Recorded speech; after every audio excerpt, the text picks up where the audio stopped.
नमस्ते students, welcome है आपका एनिमल क्लासिफिकेशन के इस चैप्टर के पार्ट 1 में। देखो, हमारे आसपास इतने सारे अलग अलग तरह के जानवर हैं ना, ऐसा लगता है जैसे एक बहुत बड़ा कियोस हो। तो चलो आज इस एक्सप्लेनर में हम इसी कियोस को आसान बनाएंगे और सब कुछ आराम से ऑर्गेनाइज करेंगे। स्क्रीन पे ये जो नंबर आप देख रहे हैं 70 लाख, ये कोई छोटा मोटा नंबर नहीं है। ये एक अंदाजा है, एक एस्टिमेट कि हमारी धरती पर लगभग इतनी तरह की एनिमल स्पीशीज हैं। सोचो जरा, 7 मिलियन अलग अलग किस्म के जानवर। माइंड बॉगलिंग है ना? अब आप ही सोचिए, अगर हम इन 70 लाख स्पीशीज को एक एक करके पढ़ने बैठें तो क्या होगा? पूरी जिंदगी निकल जाएगी। ये तो प्रैक्टिकली इम्पॉसिबल है। तो फिर इतनी सारी वैरायटी, इतनी डाइवर्सिटी को समझे कैसे? इसका कोई तो सोल्यूशन होगा, है ना? बिल्कुल है, और वो सोल्यूशन है क्लासिफिकेशन।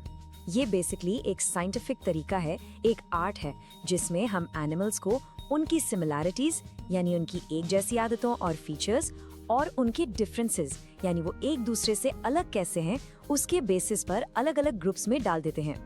इससे पूरी कहानी समझना बहुत आसान हो जाता है। तो चलिए एक छोटा सा टाइम ट्रैवल करते हैं। जानते हैं कि सबसे पहले एनिमल्स को इस तरह से ऑर्गेनाइज करने की कोशिश किसने की थी? ये काम किया था एक बहुत ही महान ग्रीक फिलोसोफर ने, जिनका नाम था एरिस्टोटल। सोचो, ये कितनी बड़ी बात थी। एरिस्टोटल वो पहले इंसान थे जिन्होंने सोचा कि इन सब जानवरों को एक साइंटिफिक ढंग से ग्रुप्स में बांटा जा सकता है। यहीं से बायोलॉजिकल ऑर्गेनाइजेशन की शुरुआत हुई, a very important first step for science. अच्छा, तो एरिस्टोटल ने जो मेथड यूज किया उसे हम कहते हैं आर्टिफिशियल मेथड। इसका मतलब क्या है? इसका मतलब है कि उन्होंने जानवरों को बस उन चीजों के बेसिस पर ग्रुप किया जो आसानी से दिख जाती थीं, यानी सिंपल ऑब्जर्वेबल कैरेक्टरिस्टिक्स। उन्होंने उनके बॉडी के अंदर क्या है, उनकी डीप कनेक्शंस क्या हैं, उन सब पर ध्यान नहीं दिया। तो उनके क्राइटेरिया क्या थे? बहुत सिंपल। पहला, बॉडी साइज, मतलब जानवर छोटा है या बड़ा। दूसरा, उनकी हैबिट्स, कि वो शाकाहारी है यानी हर्बीवोर या मांसाहारी है यानी कार्निवोर। और तीसरा, उनका हैबिटेट, कि वो जमीन पर रहता है, पानी में या हवा में उड़ता है। बस इतना सिंपल। लेकिन इस सिंपल मेथड में एक बहुत बड़ी गड़बड़ थी। एक एग्जाम्पल से समझो। एक व्हेल, वो पानी में रहती है, बिल्कुल मछली की तरह। तो एरिस्टोटल के हिसाब से उसे फिश वाले ग्रुप में होना चाहिए, पर वो अपने बच्चों को दूध पिलाती है, जो कि एक मैमल का फीचर है। तो अब बताओ, उसे फिश माने या मैमल? हो गया ना confusion.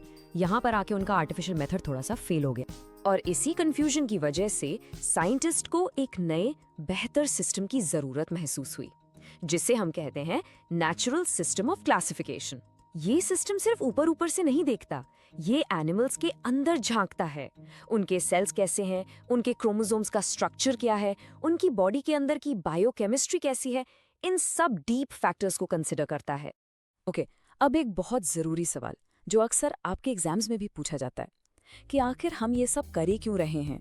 What are the benefits of classification? हमें एनिमल्स को क्लासिफाई करने की जरूरत ही क्या है? इसके मेनली 4 फायदे हैं। नंबर 1, इससे लाखों एनिमल्स की स्टडी आसान और ऑर्गेनाइज्ड हो जाती है। नंबर 2, हम किसी एक ग्रुप के एक जानवर को स्टडी करके पूरे ग्रुप का आइडिया लगा सकते हैं। जैसे अगर आपने एक कबूतर को अच्छे से पढ़ लिया तो आपको दुनिया के सारे बर्ड्स के बेसिक फीचर्स पता चल जाएंगे। थर्ड, इससे हमें एवोल्यूशन समझने में मदद मिलती है कि कौन सा जानवर कैसे डेवलप हुआ। और फोर्थ, इससे हम किसी भी नए जानवर को आसानी से पहचान कर उसको सही ग्रुप में रख सकते हैं। चलिए अब हम देखते हैं क्लासिफिकेशन का ट्रेडिशनल मेथड। ये एक पुराना बट बहुत ही फंडामेंटल तरीका है। इस मेथड में पूरे एनिमल किंगडम को सिर्फ बस एक इम्पॉर्टेंट फीचर के बेसिस पर 2 बहुत बड़े ग्रुप्स में डिवाइड कर दिया गया था। और वो सबसे बड़ा सवाल क्या था? वो सवाल था, क्या इस एनिमल की बॉडी में नोटोकॉर्ड है या नहीं? जी हाँ, बस यही एक चीज, नोटोकॉर्ड की प्रेजेंस या एब्सेंस, पूरे एनिमल किंगडम को 2 हिस्सों में तोड़ देती थी। तो भाई, ये नोटोकॉर्ड आखिर है क्या? ये एक लंबा सा रॉड जैसा सपोर्ट स्ट्रक्चर है जो एनिमल की बॉडी के डोर्सल साइड यानी पीठ वाले हिस्से में होता है। इसका मेन काम बॉडी को सपोर्ट यानी सहारा देना है। अब इस टेबल को देखो, सारा डिफरेंस एकदम क्लियर हो जाएगा। जिनमें नोटोकॉर्ड नहीं होता वो कहलाते हैं नॉन कॉर्डेट्स, और जिनमें होता है वो है कॉर्डेट्स। सिंपल। दूसरा फर्क देखो, हार्ट। अगर नॉन कॉर्डेट्स में हार्ट होता है तो वो डॉर्सल यानी पीठ की तरफ होगा, जबकि कॉर्डेट्स में जैसे हम इंसानों में हार्ट वेंट्रल यानी आगे की तरफ होता है। और तीसरा नर्व कॉर्ड, नॉन कॉर्डेट्स में ये वेंट्रल सॉलिड और पेयर्ड होता है, जबकि कॉर्डेट्स में ये डॉर्सल हॉलो और सिंगल होता है। ये 3 पॉइंट्स बिल्कुल रट लो, बहुत इंपॉर्टेंट है। तो नॉन कॉर्डेट्स में कौन कौन आते हैं? इसमें आते हैं वर्म्स जैसे अर्थवर्म, सारे कीड़े मकोड़े यानी इंसेक्ट्स, स्टारफिश, समुंदर में पाए जाने वाले स्पंजेस और जेलीफिश। इन सब में नोटोकॉर्ड नहीं होता। और कॉर्डेट्स के ग्रुप में कौन है? सारी मछलियाँ, मेंढक, सारे बर्ड्स, सारे रेप्टाइल्स जैसे सांप और छिपकली, और हाँ, हम लोग भी। ह्यूमंस आर कॉर्डेट्स क्योंकि हमारी बॉडी में भी डेवलपमेंट के दौरान नोटोकॉर्ड होता है। लेकिन एक चीज समझना जरूरी है, ये जो ट्रेडिशनल मेथड है ना, नॉन कॉर्डेट और कॉर्डेट वाला, ये पूरी कहानी नहीं है। ये नींव है, फाउंडेशन है, जिसको समझना बहुत इंपॉर्टेंट है। लेकिन आज की मॉडर्न साइंस इससे भी आगे एक ज्यादा डिटेल सिस्टम यूज करती है, और इसीलिए आजकल हम एक न्यू सिस्टम इस्तेमाल करते हैं। और ये सिस्टम एनिमल्स को उनके बॉडी डिजाइन के बेसिस पर क्लासिफाई करता है, यानी उनके शरीर की जो बेसिक बनावट है, जो ब्लूप्रिंट है, उसके आधार पर। तो ये नया सिस्टम आखिर किन चीजों को देखता है? ये जर्म लेयर्स क्या होते हैं, सिमेट्री का क्या मतलब है, और बॉडी कैविटी किसे कहते हैं? वेल, इन सभी इंटरेस्टिंग सवालों के जवाब आपको मिलेंगे इस एक्सप्लेनर के पार्ट 2 में। तो अपनी क्यूरियोसिटी बनाए रखिए और हमसे जुड़िए। नमस्ते दोस्तों, एनिमल क्लासिफिकेशन के पार्ट 2 में आप सबका बहुत बहुत स्वागत है। पिछले एक्सप्लेनर में हमने देखा था ना कि एरिस्टोटल का सिस्टम, वो लैंड वाटर एयर वाला, अब पुराना हो गया है, अब काम नहीं करता। तो आज हम क्लासिफिकेशन के मॉडर्न सिस्टम में डाइव करने वाले हैं। चलिए शुरू करते हैं। अच्छा, एक काम करो, अपने मन में कोई भी जानवर सोचो। सोच लिया? अब ये बताओ, क्या वो सिर्फ ईंटों का एक ढेर है, एक पाइल ऑफ ब्रिक्स, या फिर एक खूबसूरत सा महल है, अ पैलेस? आज का पूरा क्लासिफिकेशन सिस्टम इसी एक सवाल पर बेस्ड है कि भाई वो एनिमल बना कैसे है। कुछ एनिमल्स बस सेल्स यानी ईंटों के ढेर जैसे हैं, कुछ में सेल्स जुड़कर दीवारें यानी टिश्यूज बनाते हैं, फिर आते हैं ऑर्गन्स यानी कमरे, और आखिर में सबसे एडवांस्ड आते हैं ऑर्गन सिस्टम्स। सोचो उस महल की पूरी प्लम्बिंग और इलेक्ट्रिसिटी। तो आज का हमारा मिशन बिल्कुल क्लियर है। हम मॉडर्न क्लासिफिकेशन के 2 सबसे इंपॉर्टेंट पिलर्स को मास्टर करेंगे। पहला है ग्रेड्स ऑफ ऑर्गेनाइजेशन, मतलब एनिमल का स्ट्रक्चरल ब्लूप्रिंट कैसा है, और दूसरा है बॉडी सिमेट्री, यानी उसका एक्सटर्नल डिजाइन कैसा दिखता है। चलो ब्लूप्रिंट से शुरुआत करते हैं। चलिए अपनी टेक्स्ट बुक का पेज 64 खोल लीजिए। हमारा पहला टॉपिक है ग्रेड्स ऑफ ऑर्गेनाइजेशन। इसका आसान भाषा में मतलब है कि एक एनिमल की बॉडी के अंदर सेल्स कैसे अरेंज हुए हैं, कैसे ऑर्गेनाइज किए गए हैं। ये उनकी बॉडी का बिल्डिंग ब्लूप्रिंट है। इसी से पता चलता है कि वो कितना सिंपल है या कितना कॉम्प्लेक्स। इससे ना एक सीधी की तरह सोचो, अ लैडर ऑफ कॉम्प्लेक्सिटी। हम सबसे नीचे वाले कदम से यानी प्रोटोप्लाज्मिक ग्रेड से शुरू करेंगे और धीरे धीरे ऊपर चढ़ते हुए सबसे टॉप पर यानी ऑर्गन सिस्टम ग्रेड तक पहुंचेंगे। चलिए इस सीढ़ी का एक एक कदम ध्यान से समझते हैं। तो सीढ़ी का सबसे पहला, सबसे बेसिक कदम है प्रोटोप्लाज्मिक ग्रेड। यहाँ जिंदगी के सारे काम, सांस लेना, खाना खाना, मूव करना, सब कुछ एक ही सेल के अंदर हो रहा है। ये एक 1 सेल आर्मी है। इसके बेस्ट एग्जांपल्स हैं अमीबा और पैरामीशियम। एक सेल, सारे काम, सिंपल। अब आते हैं दूसरे कदम पर, सेल्यूलर ग्रेड। यहाँ बॉडी मल्टी सेल्यूलर है, मतलब बहुत सारे सेल्स हैं, लेकिन एक ट्विस्ट है। ये सेल्स सिर्फ एक भीड़ की तरह एक साथ रहते हैं, एक टीम की तरह काम नहीं करते। तो याद रखने वाली बात यह है कि यहाँ सेल्स तो हैं, पर टिश्यूज नहीं हैं। और इसका परफेक्ट एग्जाम्पल है फाइलम पोरिफेरा, यानी हमारे स्पंजेस। तीसरी सीढ़ी है सेल टिश्यू ग्रेड। यहाँ पहली बार असली टीम वर्क शुरू होता है। सेल्स आपस में मिलकर, जुड़कर टिश्यूज बनाते हैं, और ये टिश्यूज मिलकर कोई खास काम करते हैं, जैसे मूवमेंट या डाइजेशन। इवोल्यूशन में ये एक बहुत बड़ा स्टेप था। इसका क्लासिक एग्जाम्पल है फाइलम सिनेडिया, जैसे कि जेलीफिश। अब सीधी पर और ऊपर चलते हैं, टिश्यू ऑर्गन ग्रेड। यहाँ पर क्या होता है, टिश्यूज आपस में जुड़कर ऑर्गन्स बना लेते हैं। लेकिन ध्यान देना, यहाँ सिर्फ ऑर्गन्स बने हैं, जैसे एक आंख या एक सिंपल सा पेट। पूरे ऑर्गन सिस्टम्स अभी भी एब्सेंट है। इसका सबसे अच्छा एग्जाम्पल है प्लैटीहेलमिन्थिस, जिनको हम फ्लैटवर्म्स भी कहते हैं। और आखिर में हम पहुंच गए हैं सीधी के बिल्कुल टॉप पर, ऑर्गन सिस्टम ग्रेड। ये एवोल्यूशन का मास्टरपीस है दोस्तों। यहाँ ऑर्गन्स मिलकर पूरे फंक्शनल सिस्टम्स बनाते हैं, जैसे हमारा डाइजेस्टिव सिस्टम, रेस्पिरेटरी सिस्टम और एक advanced nervous system. Crabs, frogs और हाँ, हम इंसान सब इसी एडवांस्ड ग्रेड में आते हैं। तो ये रहा पूरी सीधी का एक क्विक सा समरी। इस टेबल को बहुत ध्यान से देखो। एग्जाम से पहले रिवीजन के लिए ये स्लाइड परफेक्ट है। आप चाहो तो यहाँ पर एक्सप्लेनर को पॉज करके इसे नोट डाउन कर सकते हो। प्रोटोप्लाज्मिक से लेकर ऑर्गन सिस्टम तक सब कुछ एक ही जगह। चलिए, ब्लूप्रिंट की बात तो हो गई, अब करते हैं डिजाइन की बात। हमारा दूसरा क्राइटेरिया है बॉडी सिमेट्री। इसके लिए अपनी टेक्स्ट बुक का पेज 65 खोल लीजिए। अच्छा, इमेजिन करो कि तुम्हारे पास एक इनविजिबल नाइफ है। सवाल यह है कि क्या आप किसी एनिमल को 2 बिल्कुल बराबर हिस्सों में काट सकते हो? इसी कटिंग गेम से हम सिमेट्री को समझेंगे। इस कटिंग गेम के रिजल्ट के बेसिस पर 3 तरह के बॉडी प्लान्स हो सकते हैं। पहला एसिमेट्रिकल, दूसरा रेडियल सिमेट्री और तीसरा बायलैटरल सिमेट्री। चलिए अब इन तीनों को एक एक करके डिटेल में एक्सप्लोर करते हैं। सबसे पहले एसिमेट्रिकल बॉडी। इसका मतलब है ऐसी बॉडी जिसका कोई आकार ही नहीं है, एकदम शेपलेस ब्लॉब जैसा। आप उसे किसी भी एंगल से काटने की कोशिश कर लो, आपको 2 बराबर हिस्से कभी नहीं मिलेंगे। इसके एग्जांपल्स हैं हमारा पुराना दोस्त अमीबा और कुछ स्पॉन्जेस। दूसरा टाइप है रेडियल सिमेट्री। पता है इसको समझने का सबसे आसान तरीका क्या है? पिज्जा। हाँ, एक पिज्जा इमेजिन करो, या साइकिल का पहिया। आप उसके सेंटर से किसी भी लाइन से काटो, आपको हमेशा 2 बराबर हिस्से मिलेंगे। बस यही है रेडियल सिमेट्री। कितना आसान है ना? तो रेडियल सिमेट्री में होता क्या है? बॉडी के सारे पार्ट्स एक सेंट्रल एक्सिस के चारों तरफ अरेंज होते हैं। मतलब आप एक से ज्यादा प्लेन से कई तरीकों से इसे बराबर काट सकते हैं। जैसे एक स्टारफिश को आप कम से कम 5 अलग अलग तरीकों से काट सकते हो। इसके बेस्ट एग्जाम्पल्स हैं स्टारफिश और जेलीफिश। और अब तीसरा और सबसे कॉमन टाइप, बायलैटरल सिमेट्री। ये वही सिमेट्री है जो हम इंसानों में होती है। यहाँ बॉडी को सिर्फ और सिर्फ एक ही प्लेन से काटने पर 2 बराबर हिस्से मिलते हैं, एक लेफ्ट हाफ और एक राइट हाफ। ये बिल्कुल एक आईने की परछाई जैसा है, एक perfect mirror image. Bilateral symmetry का सबसे बड़ा फायदा ये है कि इससे एक साफ हेड यानी एंटीरियर एंड और एक टेल यानी पोस्टीरियर एंड बनता है। हेड बनने से ब्रेन और सारे सेंस ऑर्गन्स एक ही जगह कॉन्सेंट्रेट हो जाते हैं, जिससे एनिमल ज्यादा एक्टिव और इंटेलिजेंट बनता है। सोचो, इसी की वजह से हम आगे बढ़ पाते हैं।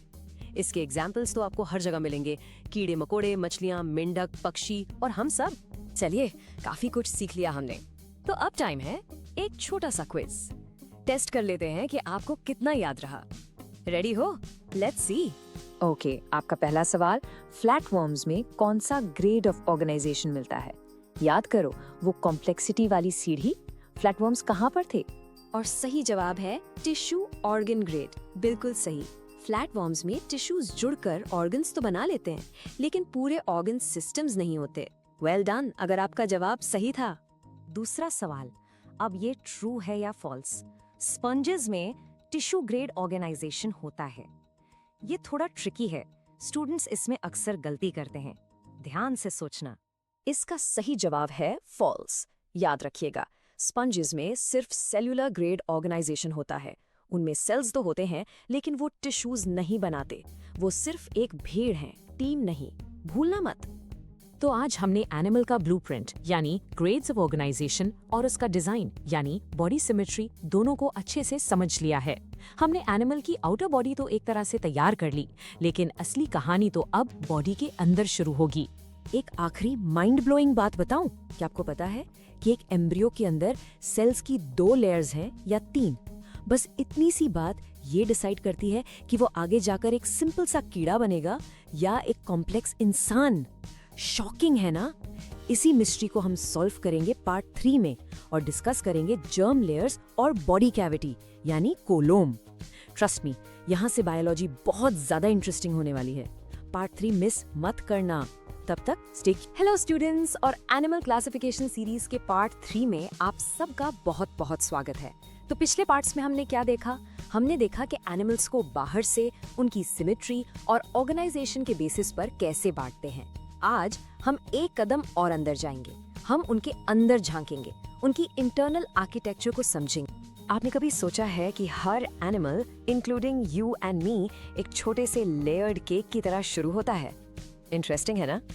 आज हम उसी केक की लेयर्स को काट कर देखेंगे जिन्हें साइंस में कहते हैं जर्म लेयर्स। और फिर केक के अंदर जो स्पेस है, जो कैविटी है, उसको भी एक्सप्लोर करेंगे जिसे हम कहते हैं सीलोम। तो चलो शुरू करते हैं ये मजेदार सफर। तो सबसे पहला सवाल, ये जर्म लेयर्स आखिर हैं क्या चीज? सोचो, जब कोई भी एनिमल अपने इनिशियल स्टेज में होता है, जब वो एक एम्ब्रियो होता है, तब उसके सेल्स खुद को कुछ फंडामेंटल लेयर्स में अरेंज कर लेते हैं। यही है हमारी जर्म लेयर्स। आसान भाषा में बताऊं तो ये जर्म लेयर्स बिल्कुल एक बिल्डिंग की फाउंडेशन जैसी हैं। जैसे फाउंडेशन से पूरी बिल्डिंग, उसकी दीवार, छत, सब कुछ बनता है ना, बिल्कुल वैसे ही इन्हीं 3 लेयर्स एक्टोडर्म, एंडोडर्म और मेसोडर्म से हमारे सारे ऑर्गन्स डेवलप होते हैं। हमारा हार्ट, ब्रेन, स्किन, एवरीथिंग। अब देखो, इन लेयर्स के नंबर के बेसिस पर ही हम एनिमल्स को 2 मेन ग्रुप्स में डिवाइड करते हैं। स्क्रीन पर देखो, एक तरफ है डिप्लोब्लास्टिक, यहाँ डाई का मतलब है 2, और दूसरी तरफ है ट्रिप्लोब्लास्टिक, यहाँ ट्रे का मतलब है 3। सिंपल। चलो अब इनको थोड़ा और डिटेल में देखते हैं। डिप्लोब्लास्टिक एनिमल्स का बॉडी प्लान काफी सिंपल सा होता है। इनमें सिर्फ 2 जर्म लेयर्स होती हैं, एक बाहर वाली एक्टोडर्म और एक अंदर वाली एंडोडर्म। और इनके बीच में ना एक नॉन लिविंग जेली जैसी लेयर होती है, उसे कहते हैं मीजोग्लिया। इसका सबसे कॉमन एग्जाम्पल है फाइलम सिनिडेरा, यानी अपनी जेलीफिश और हाइड्रा। और अब आते हैं ट्रिप्लोब्लास्टिक एनिमल्स पर, जिसमें हम लोग भी आते हैं। यहाँ 3 लेयर्स हैं, एक्टोडर्म, एंडोडर्म और इनके बीच में एक बहुत ही इंपॉर्टेंट तीसरी लेयर मीजोडर्म। और यही मीजोडर्म है असली गेम चेंजर। इसी लेयर की वजह से कॉम्प्लेक्स ऑर्गन्स बनते हैं और इसीलिए इनका बॉडी प्लान बहुत बहुत ज्यादा कॉम्प्लेक्स होता है। फ्लैटवॉर्म से लेकर हम इंसानों तक सब ट्रिप्लोब्लास्टिक है। ओके, तो लेयर्स की कहानी तो समझ आ गई, लेकिन अब सवाल ये है, इन लेयर्स के अंदर क्या है? देखो, हमारी बॉडी वॉल और हमारे अंदर के ऑर्गन्स के बीच में जो खाली जगह होती है ना, उसी स्पेस को, उसी कैविटी को साइंस में सीलम कहते हैं। अब यहाँ पर एक गोल्डन रूल है, इसको नोट कर लो, दिमाग में छाप लो, क्योंकि ये बहुत इंपॉर्टेंट है। किसी भी कैविटी को एक ट्रू कोलोम कहने के लिए एक शर्त है कि वो मीजोडर्म लेयर से लाइंड होनी चाहिए। अगर वो मीजोडर्म से नहीं बनी तो वो असली कोलोम नहीं कहलाएगी। सिंपल सा रूल है। इसी गोल्डन रूल के बेसिस पर हम एनिमल्स को 3 कैटेगरीज में डाल सकते हैं। इस टेबल को बहुत ध्यान से देखो। पहले है अकोलोमेट। ए का मतलब होता है एब्सेंट, मतलब इनमें कोई बॉडी कैविटी है ही नहीं, जैसे कि प्लैटीहेलमिन्थेस। फिर आते हैं सूडोकोलोमेट।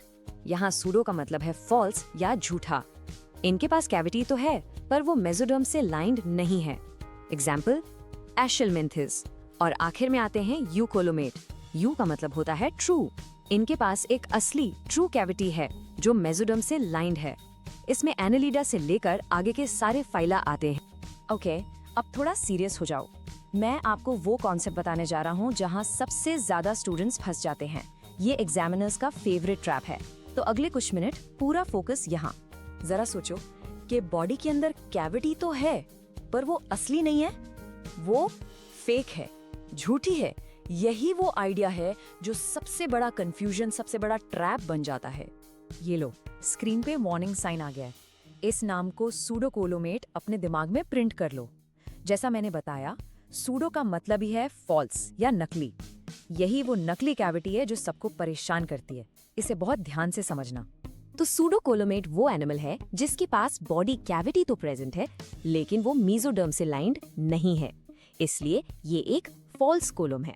और सबसे जरूरी बात जिसे बिल्कुल घोट के पी जाना है, पूरे एनिमल किंगडम में सिर्फ एक ही फाइलम है जो सूडोकोलोमेट है, और वो है फाइलम एशेलमिन्थेस, यानी राउंड वर्म्स। इसे कभी मत भूलना। चलो, हमने लेयर्स देख ली, अंदर की जगह भी देख ली। अब क्लासिफिकेशन का एक आखिरी और काफी आसान सा पॉइंट देखते हैं, जिसे कहते हैं सेगमेंटेशन। सेगमेंटेशन का मतलब बिल्कुल सिंपल है। जब किसी एनिमल की बॉडी बाहर से और अंदर से छोटे छोटे रिपीटिंग पार्ट्स में बटी हुई हो, इन पार्ट्स को कहते हैं सेगमेंट्स। इसका सबसे बेस्ट, सबसे क्लासिक एग्जाम्पल अपना अर्थवर्म केंचुआ। आपने उसकी बॉडी पर वो रिंग्स तो देखी ही होंगी, बस वही है सेगमेंटेशन। चलो भाई, बहुत पढ़ाई हो गई, अब टाइम है एक छोटे से कॉन्सेप्ट चेक का। लेट्स सी कितना समझ आया। मैं सवाल पूछूंगा, आप मन में जवाब सोचना। रेडी हो? ओके, पहला सवाल सुनो ध्यान से। मैं ट्रिप्लोब्लास्टिक हूँ, मतलब 3 लेयर्स हैं, लेकिन मेरे अंदर कोई बॉडी कैविटी नहीं है। मैं असीलोमेट हूँ। तो बताओ मैं कौन सा फाइलम हूँ? सोचो सोचो। और सही जवाब है फाइलम प्लैटीहेलमिन्थेस, यानी कि फ्लैटवर्म्स। याद है ना, 3 लेयर्स तो हैं, पर अंदर से बॉडी बिल्कुल सॉलिड है, कोई स्पेस ही नहीं। वेल डन अगर आपका जवाब सही था। चलो क्वेश्चन नंबर 2, ये है हमारा एग्जाम ट्रैप वाला सवाल।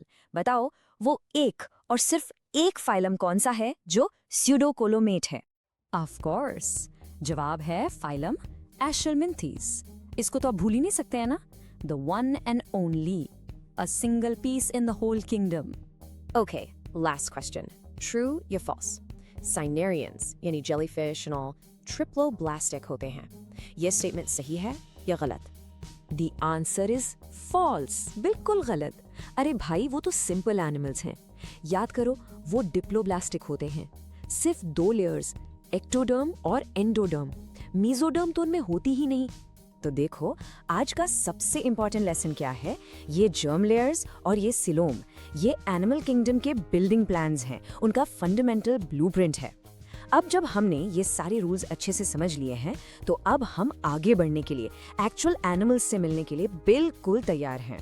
तो अगले एक्सप्लेनर में यानी पार्ट 4 में हम फाइनली एनिमल किंगडम के पहले फाइलर से मिलेंगे। हम मिलेंगे एक ऐसे अजीब जानवर से जिसके पास न ब्रेन है, न ब्लड है, और जो बस एक पत्थर की तरह अपनी जिंदगी गुजारता है। Interesting right? गेस कर सकते हो कौन है? जानने के लिए पार्ट 4 जरूर देखें। नमस्ते future biologists, animal kingdom series के पार्ट 4 में आप सबका बहुत बहुत स्वागत है। क्या आपने कभी सोचा है कि समुंदर में कुछ ऐसे भी जीव हैं जो दिखते तो एकदम पौधे जैसे हैं, पर असल में होते एनिमल हैं? तो आज हम ऐसी ही एक अजीबोगरीब दुनिया में एक डीप डाइव करने वाले हैं। चलिए शुरू करते हैं। देखो जरा इसे स्क्रीन पर, क्या लग रहा है ये? कोई पत्थर या समंदर के नीचे उगा हुआ कोई अजीब सा पौधा? सही कहा ना? ना इसके पास आंखें हैं, ना कोई दिमाग, हत्ता कि ये हिलता डुलता भी नहीं है। तो ये एक एनिमल कैसे हो सकता है? वेल, बिलीव इट और नॉट, ये सच है। ये है एक स्पंज, और ये धरती के सबसे सिंपल, सबसे आसान एनिमल्स में से एक है। तो चलो फटाफट देख लेते हैं कि आज हम क्या क्या कवर करने वाले हैं। सबसे पहले हम एनिमल किंगडम की इस पहली पहेली को सुलझाएंगे। फिर हम मिलेंगे फाइलम पोरिफेरा से, जिन्हें हम होल बेरर्स भी कहते हैं। उसके बाद आएंगे थोड़े से खतरनाक फाइलम सिलोडेरिया, यानी द स्टिंगर्स। फिर होगा एक मस्त कंपैरिजन, और एंड में एक छोटा सा क्विज, ये देखने के लिए कि आपने कितना सीखा। तो चलिए शुरू करते हैं इस पजल को सॉल्व करना। इमेजिन करो कि एनिमल किंगडम एक बहुत बड़ी बिल्डिंग है, और हम लोग बस अभी ग्राउंड फ्लोर पे एंटर कर रहे हैं।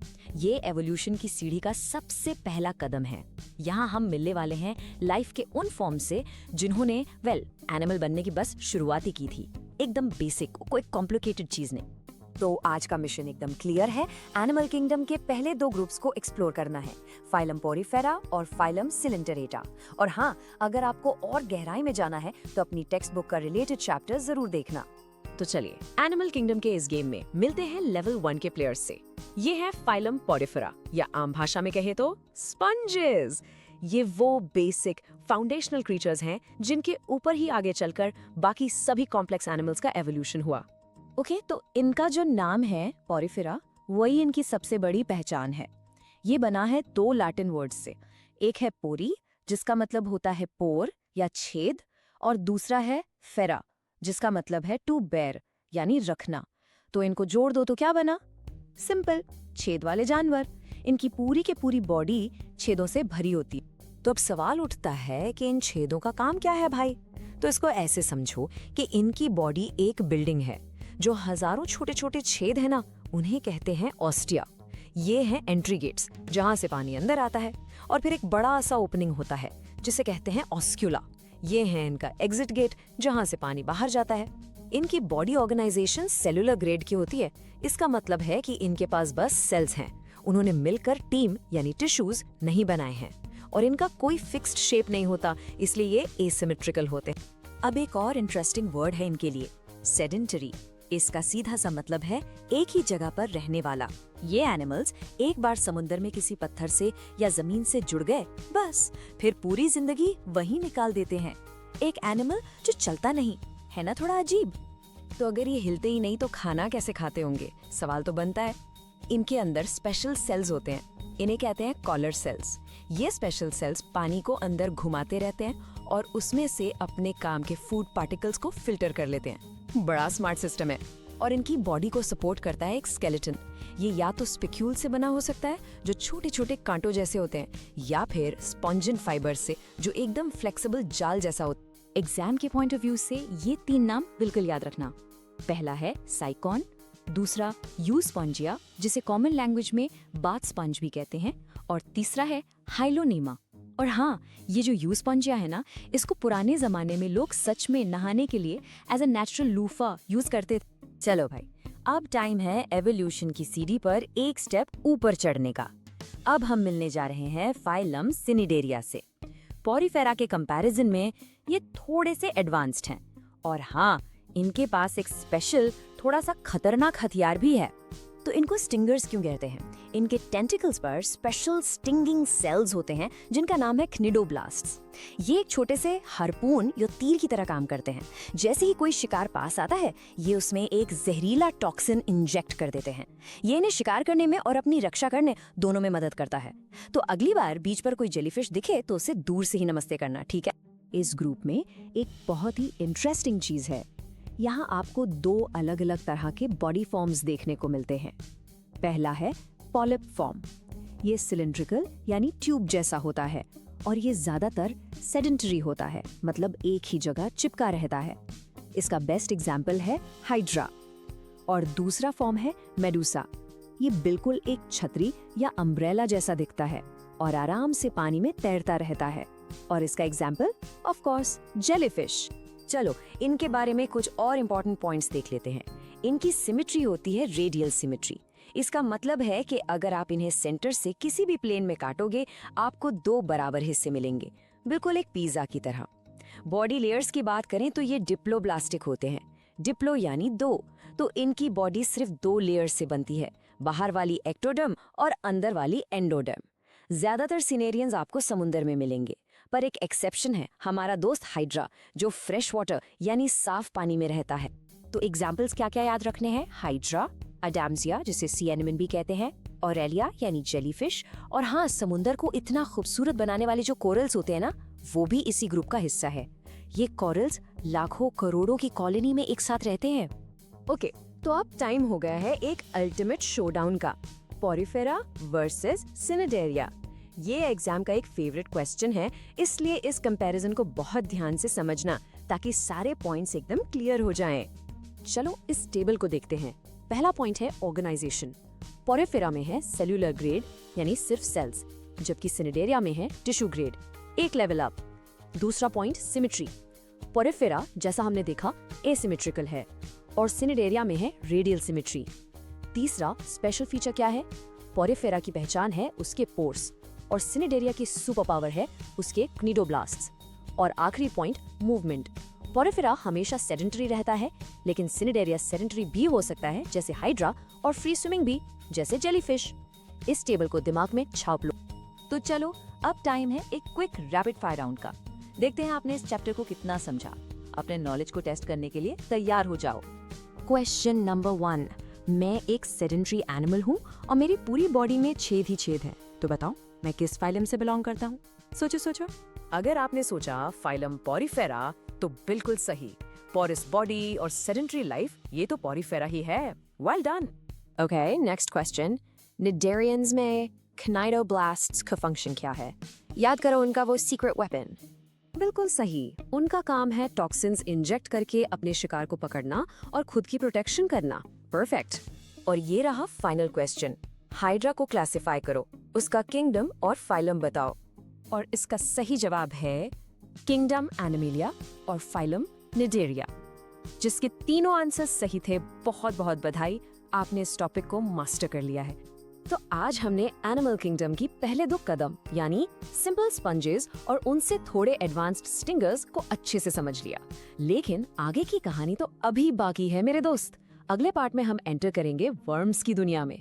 एक तरफ है वो जो पत्ते की तरह फ्लैट हैं और दूसरी तरफ वो जो ट्यूब की तरह राउंड है। तो पार्ट 5 में तैयार रहना फाइलम प्लैटीहेलमिंथिस और फाइलम अस्केलमिंथिस के बीच के डिफरेंस को समझने के लिए। हेलो दोस्तों और वेलकम बैक। तैयार हो जाइए साइंस की दुनिया में एक और गहरी छलांग लगाने के लिए। आज हम शुरू कर रहे हैं बैटल ऑफ द वर्म्स, हमारी सीरीज का पार्ट 5। चलिए शुरू करते हैं। मैं आपसे एक सवाल पूछता हूँ, जब आप कमरे में अकेले बैठे होते हैं तो क्या आप सच में अकेले होते हैं? क्या होगा अगर मैं कहूँ कि आपके अंदर भी कोई चीज रह सकती है? मजाक नहीं कर रहा। टेप वर्म्स जैसे पैरासाइट्स या फिर आई वर्म भी हमारे शरीर के अंदर बड़े आराम से रह सकते हैं। थोड़ा डरावना है ना? ओके, घबराइए मत। आज हम इन अजीबो-गरीब जीवों की दुनिया को अच्छे से समझेंगे। इस एक्सप्लेनर में हम 2 बड़े ग्रुप्स को कवर करेंगे, फाइलम प्लैटीहेलमिंथिस यानी फ्लैटवर्म्स और फाइलम एशेलमिंथिस यानी राउंडवर्म्स। तो चलिए शुरू करते हैं। चलिए अब आगे बढ़ते हैं। इस बैटल में हमारा पहला कंटेंडर है फाइलम प्लैटीहेलमिंथिस, जिसे हम प्यार से फ्लैटवर्म्स बुलाते हैं। बेहतर होगा कि आप अपनी नोटबुक पास में रखें नोट्स बनाने के लिए। तो इनका नाम प्लैटीहेलमिंथिस क्यों है? बहुत आसान है।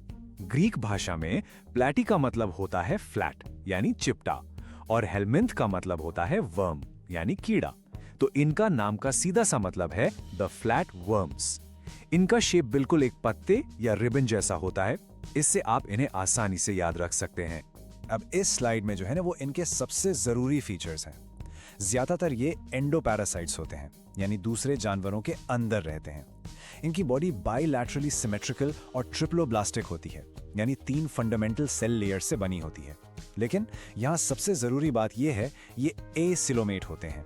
ए का मतलब एब्सेंट और कोलोम मतलब बॉडी कैविटी। तो इनके पास कोई बॉडी कैविटी नहीं होती और कॉमन सेंस है, जब ये इतने चिपटे हैं तो अंदर जगह कहां से होगी। और ये रहा एक और कमाल का फीचर, प्लैटीहेलमिंथिस हर्माफ्रोडाइट्स होते हैं। इसका मतलब है कि एक ही एनिमल के अंदर मेल और फीमेल दोनों रिप्रोडक्टिव सिस्टम्स होते हैं। तो पॉइंट ये है कि एक ही वर्म फादर और मदर दोनों का काम कर सकता है। ये बहुत इंपॉर्टेंट कैरेक्टरिस्टिक है क्योंकि यही इनको हमारे अगले ग्रुप से अलग बनाता। चलिए अब मिलते हैं हमारे दूसरे कंपेटिटर से, फाइलम एस्केलमिंथिस, जिन्हें द राउंडवर्म्स भी कहते हैं। ऐसे सोचिए कि हमने एक प्लेटफॉर्म को लिया और उसमें गुब्बारे की तरह हवा भर दी। वो गोल हो जाएगा, है ना? बस राउंडवर्म का बॉडी प्लान कुछ ऐसा ही है। राउंडवर्म्स के पास एक ऐसी अनोखी सुपर पावर है जो इन्हें पूरे एनिमल किंगडम में सबसे अलग बनाती है। मैं गारंटी देता हूं कि ये पॉइंट आप जरूर याद रखना चाहेंगे। तैयार हैं? और ये है इनकी सुपर पावर। ये होते हैं स्यूडोसीलोमेट। यहाँ स्यूडो का मतलब है फॉल्स यानी झूठा। इसका मतलब इनके पास एक बॉडी कैविटी है, पर वो सच्ची नहीं, झूठी कैविटी है जो मेसोडर्म लेयर से पूरी तरह से लाइंड नहीं होती। और ये बात हमेशा याद रखना, ये अकेला फाइलम है जिसके पास ये फीचर है, इसलिए ये पॉइंट समझना बहुत बहुत जरूरी है। चलिए अब इनके बाकी फीचर्स भी देखते हैं। फ्लैटवर्म्स की तरह ये भी ट्रिप्लोब्लास्टिक होते हैं। इनकी बॉडी लंबी, धागे जैसी और सिलिंड्रिकल होती है।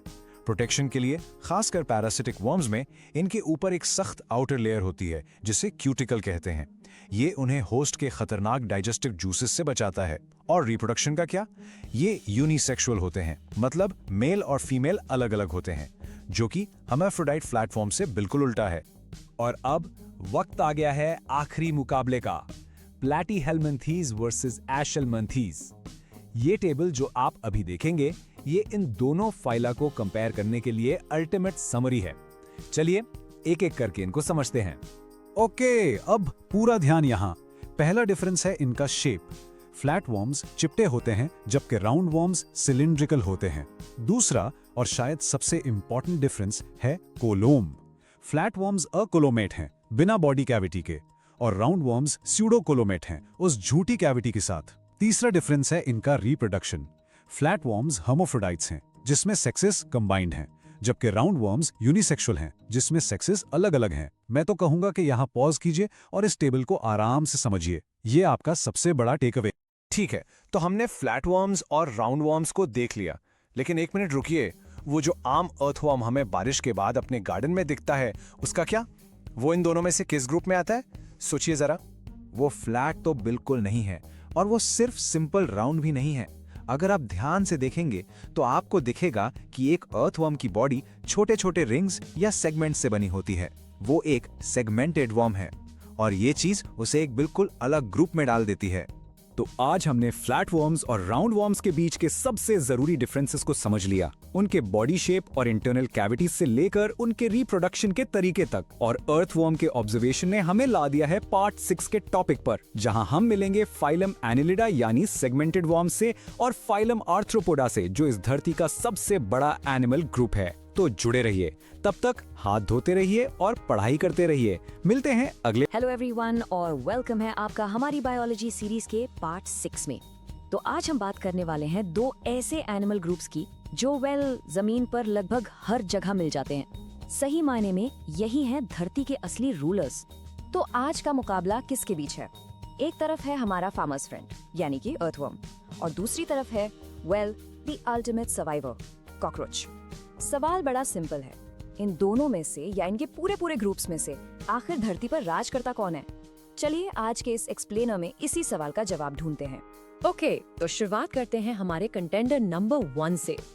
फाइलम एनालिडा, इन्हें द रिंग्ड वंस भी कहते हैं, मतलब छल्लेदार जीव। आइए देखते हैं इनमें ऐसी क्या खास बात है। देखिए, इनकी सबसे बड़ी पहचान तो इनके नाम में ही है। ये जो वर्ड है ना, एनालिडा, ये आया है लैटिन वर्ड एन्युलस से, जिसका मतलब है लिटिल रिंग, छोटी सी अंगूठी। अब आपने अर्थवर्म को तो देखा ही होगा, राइट? उसकी पूरी बॉडी बस ऐसे ही छोटे छोटे रिंग्स को जोड़कर बनी है, एक के बाद एक। साइंस में बॉडी के इस कमाल के डिजाइन को एक स्पेशल नाम दिया गया है, मेटामेरिकली सेगमेंटेड। बड़ा फैंसी साउंड कर रहा है ना, पर इसका मतलब बड़ा सिंपल है।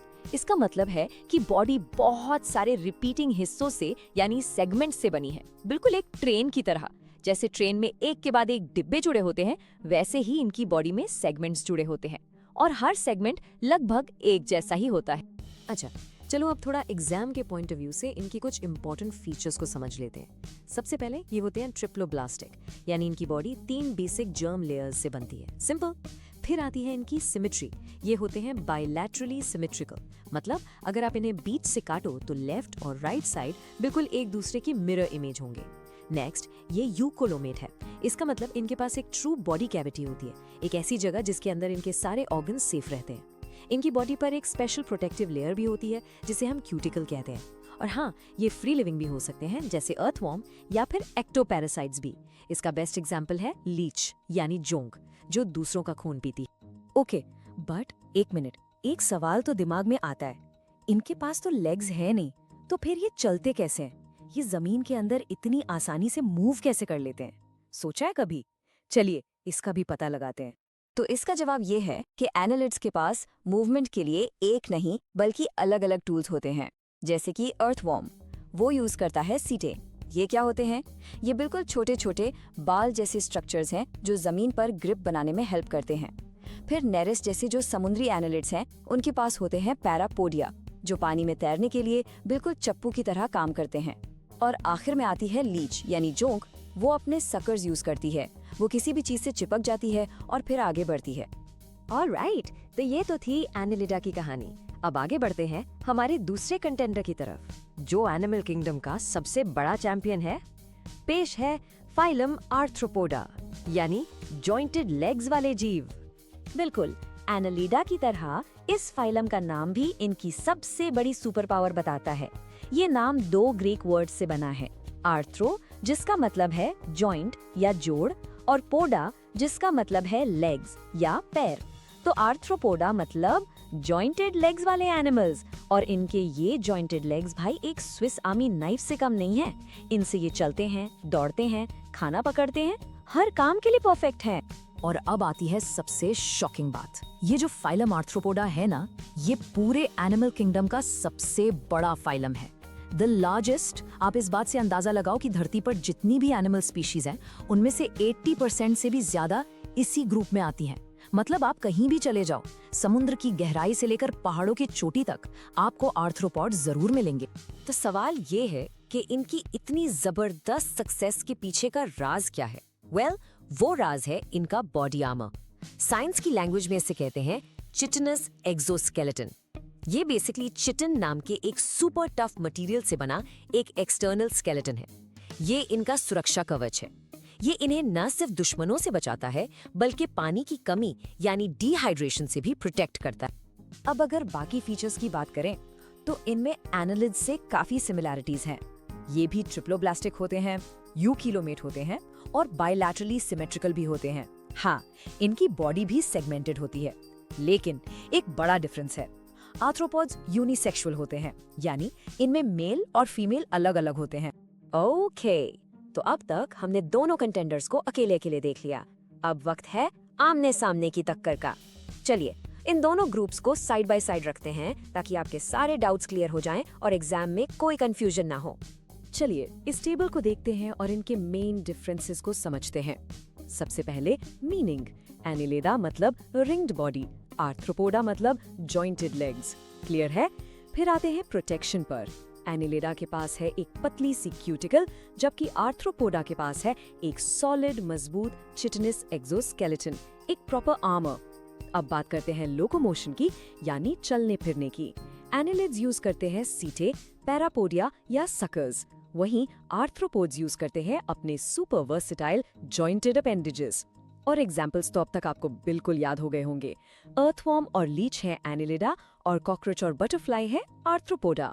सिंपल। तो द बिग क्वेश्चन, आखिर इस मुकाबले का विनर कौन है? किसान का दोस्त या अल्टीमेट सर्वाइवर? चलिए फाइनल वर्डिक्ट सुनते हैं और देखते हैं कि सक्सेस के ये दो अलग अलग ब्लूप्रिंट्स हमें क्या सिखाते हैं। देखिए, फाइनल वर्डिक्ट ये है कि यहाँ कोई एक विनर है ही नहीं। सच तो ये है कि ये दोनों ही ग्रुप्स अपने अपने तरीकों से सुपर सक्सेसफुल हैं। एक तरफ एनिलिडा हैं, जिनकी फ्लेक्सिबल सेगमेंटेड बॉडी उन्हें जमीन के अंदर रहने और पानी में जीने के लिए परफेक्ट बनाती है, और दूसरी तरफ आर्थ्रोपोडा हैं, जिनका हार्ड आर्मर्ड एक्सोस्केलेटन और वर्सेटाइल जॉइंटेड लेग्स उन्हें धरती के हर हैबिटेट पर, हर कोने पर राज करने की पावर देते हैं। तो ये दोनों ही विनिंग स्ट्रेटजीज हैं, सक्सेस के दो अलग अलग लेकिन ब्रिलियंट ब्लूप्रिंट। तो ठीक है, हमने वर्म्स और इंसेक्ट्स के बारे में तो काफी कुछ जान लिया, लेकिन अब सोचिए उन एनिमल्स के बारे में क्या जिनके ऊपर एक मजबूत सा शेल होता है, जैसे कि स्नेल, और उनके बारे में क्या जिनकी स्किन कांटों से घरी होती है, जैसे स्टारफिश। इंटरेस्टिंग है ना? इन सभी सवालों के जवाब आपको मिलेंगे हमारी सीरीज के अगले पार्ट में, पार्ट 7, जिसमें हम एक्सप्लोर करेंगे फाइलम मोलस्का यानी सॉफ्ट बॉडीड एनिमल्स और फाइलम एकाइनोडर्मेटा यानी स्पाइनी स्किन्ड एनिमल्स। तो अगले एक्सप्लेनर में जरूर मिलिएगा। तब तक के लिए हे बायोलॉजी स्क्वाड, कैसे हो सब? Welcome back. आज ना हम एक अमेजिंग जर्नी पे चलने वाले हैं, सीधा समुंदर की गहराइयों में। वहां हम मिलेंगे दो अजीबो गरीब ग्रुप से।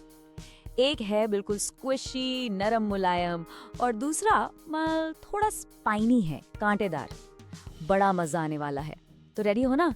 चलो शुरू करते। Okay, so just a quick reminder, ये है हमारी एनिमल क्लासिफिकेशन सीरीज का पार्ट 7। नॉन कॉर्डेट्स की दुनिया में हम काफी आगे आ चुके हैं, राइट? तो आज उसी सफर को, उसी जर्नी को आगे बढ़ाते हैं। सो एक सिंपल सा सवाल है आपके लिए, सॉफ्ट बॉडी या स्पाइनी स्किन, आपको क्या पसंद है? चलो इसको समझने के लिए ना दो सुपर कूल सी क्रीचर्स से मिलते हैं। एक है हमारा जीनियस ऑक्टोपस और दूसरी तरफ है स्टारफिश। देखते हैं इन दोनों में आखिर ऐसा क्या खास है। ओके, सो एक तरफ है हमारा हीरो द ऑक्टोपस। पता है इसके पास तीन दिल होते हैं और खून नीला। प्लस ये नॉन कॉर्डेट्स में सबसे ज्यादा क्लेवर माना जाता है। I mean, ये रंग बदल सकता है, पजल सॉल्व कर लेता है, भाकन एक बंद जार का ढक्कन खोलकर भाग सकता है। सोचो।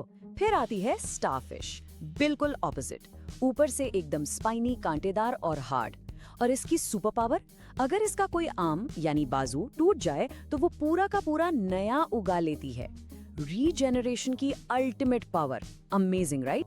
तो चलो पहले इन सॉफ्ट बॉडीज वाले ग्रुप से शुरुआत करते हैं।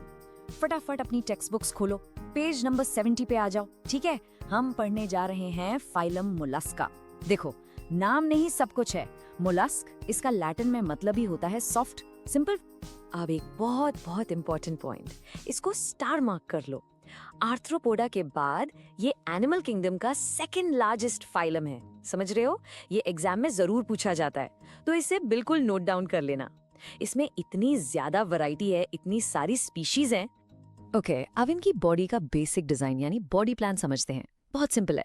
इनकी जो सॉफ्ट बॉडी है ना, वो यूजुअली 3 पार्ट्स में बटी होती है। इसको हम कहते हैं 3 पार्ट रूल। आसान है याद रखना। पहला हिस्सा है हेड यानी सर। दूसरा है फुट, जिससे ये चलते फिरते हैं। और तीसरा और सबसे इम्पोर्टेंट है विसरल मास। ये एक ऐसी थैली जैसा है जिसके अंदर इनके सारे इम्पोर्टेंट इंटरनल ऑर्गन्स सेफ रहते हैं। और अब आती है इनकी सीक्रेट सुपर पावर, इनका सीक्रेट वेपन। इसे कहते हैं मैंटल। ये क्या है? बेसिकली ये विसरल मास के ऊपर स्किन की एक स्पेशल लेयर है, एक फोल्ड। और इसका काम कमाल का है। ये बनाता है एक हार्ड कैल्केरियस शेल। वो जो स्नेल के ऊपर शेल देखते हो ना, वही। कैल्केरियस का मतलब है कैल्शियम कार्बोनेट से बना हुआ। सो ये उनका पर्सनल आर्मर है प्रोटेक्शन के लिए। लेकिन रुको, एक कॉमन मिस्टेक जो सब करते हैं, सब सोचते हैं कि शेल मतलब हमेशा बाहर ही होगा। ऐसा नहीं है। जैसे स्नेल में देखो, शेल बिल्कुल एक्सटर्नल है, बाहर दिखता है। लेकिन कटल फिश में शेल अंदर होता है, इंटरनल। और हमारा ऑक्टोपस, उसके पास तो शेल है ही नहीं, एब्सेंट है। देख रहे हो कितनी वैरायटी है इस एक फाइलम में। तो चलो एक क्विक रिकैप कर लेते हैं इनके की फीचर्स का। Symmetry, mostly bilaterally symmetrical. हाँ, स्नेल जैसा कोई एक आध एक्सेप्शन है, बट मोस्टली बायलैटरल। हैबिटेट, ये तो हर जगह है, जमीन पर, फ्रेश वाटर में और समुद्र में, दे आर एवरीवेयर।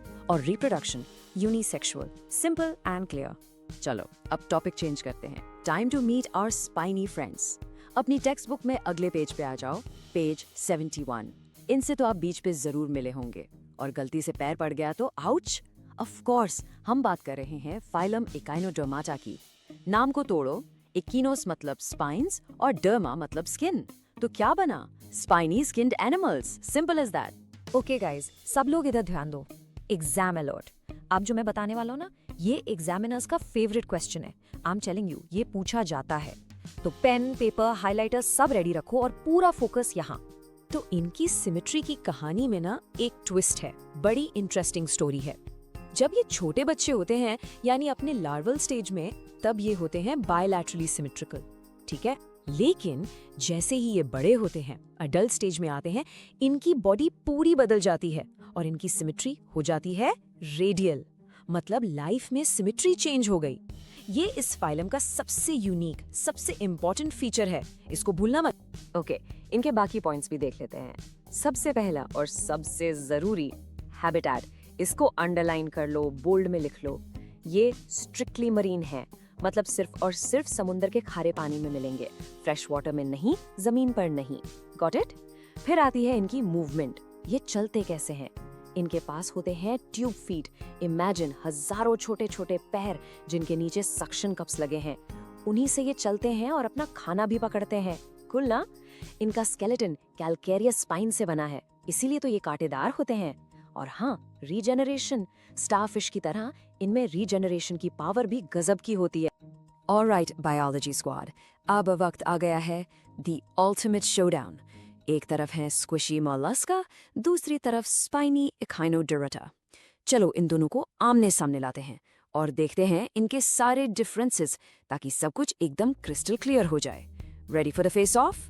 चलो इस टेबल को डिकोड करते हैं रो बाय रो। पहला है meaning, Mollusca soft body, Echinodermata spiny skin, simple. Next protection, Mollusca ने बनाया है शेल और एकाइनोडर्मेटा के पास है स्पाइन्स। अब आता है सबसे इम्पोर्टेंट डिफरेंस, हैबिटेट। मोलस्का आपको हर जगह मिलेंगे, लैंड, फ्रेश वाटर, मरीन, लेकिन एकाइनोडर्मेटा स्ट्रिक्टली मरीन, सिर्फ समुंदर। इसको लॉक कर लो दिमाग में।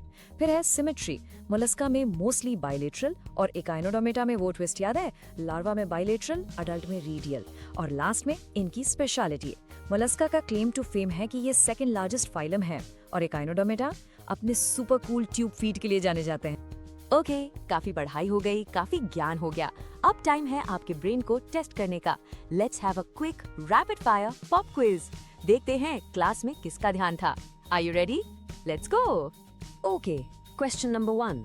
मॉलस्क के बॉडी का वो कौन सा पार्ट है जो शेल सिक्रीट करता है, यानी बनाता है? सोचो, मैंने उसे सीक्रेट वेपन कहा था, याद आया? यस, बिल्कुल सही। The answer is the mantle. Brilliant. यही है वो स्पेशल स्किन फोल्ड जो उनका प्रोटेक्टिव शेल बनाता है। Excellent job. Okay, next question. दिमाग लगाना। True or false? Echinoderms live in both fresh water and sea water. सच या झूठ? याद करो, मैंने एक वर्ड पे बहुत ज्यादा स्ट्रेस किया था। The answer is false. अगर आपने ट्रू सोचा तो आप ट्रैप में फंस गए। याद रखो, the magic word is strictly marine, सिर्फ और सिर्फ समुंदर में। That's it. ऑलराइट, आखिरी सवाल, लास्ट वन। वो कौन सा एनिमल है जो अपना रंग बदल सकता है और जिसे हमने सुपर क्लेवर कहा था? बिल्कुल शुरुआत में बात की थी हमने इसके बारे में। And the answer is the octopus, of course, जो बिलोंग करता है फाइलम मोलस्का से। बहुत बहुत बढ़िया biology squad, you guys S the quiz, super proud. चलो, नॉन कॉर्डेट्स का हमारा सफर ऑलमोस्ट पूरा होने वाला है। ऑलमोस्ट, बस एक आखिरी ग्रुप बचा है और ये कोई आम ग्रुप नहीं है। इसे कहते हैं द मिसिंग लिंक। एक ऐसा ग्रुप जो इनवर्टिब्रेट्स यानी नॉन कॉर्डेट्स और वर्टिब्रेट्स के बीच का ब्रिज है, एक पुल है। सो द क्वेश्चन इज, एक सिंपल से वर्म जैसे दिखने वाले एनिमल को हम इंसानों से यानी कोर्डेट से आखिर क्या चीज जोड़ती है? What's the connection? वेल, इस मिस्ट्री को सॉल्व करने के लिए आपको मिलना होगा हमसे अगले एक्सप्लेनर में, पार्ट 8, जहां हम एक्सप्लोर करेंगे phylum Hemichordata. It's gonna be fascinating. तब तक keep studying and stay welcome students, आज हम एनिमल क्लासिफिकेशन के पार्ट 8 में इवोल्यूशन की एक बहुत बड़ी मिस्ट्री सॉल्व करेंगे। Okay, let's dive into this. एक तरफ है सिंपल नॉन कॉर्डेट्स जैसे स्टारफिश और दूसरी तरफ हमारे कॉम्प्लेक्स कॉर्डेट्स जैसे फिश। इन दोनों के बीच का मिसिंग लिंक कौन है? हमारा पहला क्लू है एक अजीब सा एनिमल ग्रुप जिसे हम कहते हैं फाइलम हेमिकोर्डाटा। तो इसका नाम ही इसकी कहानी बताता है। ये आधे छोड़ देते हैं, पर आधे क्यों? चलिए देखते हैं। इनके बॉडी 3 सिंपल पार्ट्स में डिवाइडेड होती है। आगे प्रोबोसिस, बीच में कॉलर और पीछे लंबा सा trunk. Now what's really interesting about this slide is, इनके पास नोटोकॉर्ड जैसा स्ट्रक्चर तो है, पर सिर्फ प्रोबोसिस रीजन में, इसीलिए इन्हें हेमी यानी हाफ कॉर्डेट कहते हैं। So the crucial point is, exam के लिए ये 5 स्टार पॉइंट है। बैलेनोग्लॉसिस दोनों ग्रुप्स के कैरेक्टर्स दिखाता है, इसलिए ये एक परफेक्ट कनेक्टिंग लिंक है। अब आगे बढ़ने से पहले ये समझना जरूरी है कि असली कॉर्डेट होने के लिए क्या-क्या चाहिए। एक एनिमल को कॉर्डेट कहने के लिए उसमें ये 4 शर्तें पूरी होनी चाहिए। ये 4 पॉइंट्स बिल्कुल याद कर लीजिए। Notochord, dorsal hollow nerve cord, gill slits और वेंट्रल हार्ट। नॉन कॉर्डेट्स में इसका आमतौर पर उल्टा होता है। Let's move on and see how this builds. अब हम मिलते हैं पहले असली लेकिन सिंपल कॉर्डेट्स से, द प्रोटोकॉर्डेट्स। फाइलम कॉर्डाटा बहुत बड़ा है। इसके 2 सब ग्रुप्स यूरोकॉर्डाटा और सेफेलोकॉर्डाटा हमें एवोल्यूशन की पूरी कहानी समझाते हैं। And this brilliantly illustrates the main difference. Urochordata में नोटोकॉर्ड सिर्फ बचपन में लार्वा की पूंछ में होता है, जबकि सेफेलोकॉर्डेटा में ये पूरी जिंदगी पूरी बॉडी में रहता है। यूरोकॉर्डेट्स बड़ी अजीब हैं। इनका लार्वा एक्टिव होता है पर अडल्ट होकर एक जगह जम जाता है और अपनी टेल और नोटोकॉर्ड दोनों खो देता है। दूसरी तरफ सेफेलोकॉर्डेट्स जैसे एम्फिऑक्सिस छोटी फिश जैसे दिखते हैं और इन्हें ट्रू वर्टेब्रेट्स का सबसे करीबी रिश्तेदार माना जाता है। तो हमने अपनी मिस्ट्री सॉल्व कर ली है, हमें वो ब्रिज मिल गया है। So the crucial point is that Hemichordata, Urochordata और Cephalochordata मिलकर non-chordates से vertebrates तक का evolution का पुल यानी ब्रिज बनाते हैं। लेकिन आगे क्या? जब ये नोटोकॉर्ड एक मजबूत वर्टिब्रल कॉलम यानी बैकबोन से रिप्लेस हो जाता है? इसका जवाब मिलेगा अगले पार्ट में। Hello science champions, welcome back. तो पिछले पार्ट्स में हमने उन एनिमल्स की बात की थी जिनके पास बैकबोन नहीं थी, लेकिन आज एवोल्यूशन की कहानी में एक जबरदस्त मोड़ आने वाला है। ये है पार्ट 9 और अब हम एंटर कर रहे हैं उन जानवरों की दुनिया में जिनके पास है एक वर्टिब्रल कॉलम, बिल्कुल रीढ़ की हड्डी। चलिए शुरू करते हैं। तो आते ही सीधा एक सवाल सोचो, एक शार्क, एक मेंढक और एक सांप, इन तीनों में ऐसी क्या एक चीज है जो कॉमन है? एक पानी का बादशाह है, एक पानी और जमीन दोनों का शहजादा है और एक जमीन पर रेंगता है। तो फिर क्या कनेक्शन हो सकता है इनके बीच? और इसका जवाब है दी वर्टिब्रल कॉलम। हाँ, रीढ़ की हड्डी। यही वो कॉमन फीचर है जो इन सबको एनिमल किंगडम के, आप कह सकते हैं, बिग लीग्स में एंट्री दिलाता है, जिसे हम साइंटिफिक भाषा में कहते हैं सब फाइलम वर्टिब्राटा। सच कहूं तो ये बैकबोन ही एवोल्यूशन का सबसे बड़ा गेम चेंजर था। तो आज का सफर बहुत ही अनोखा होने वाला है।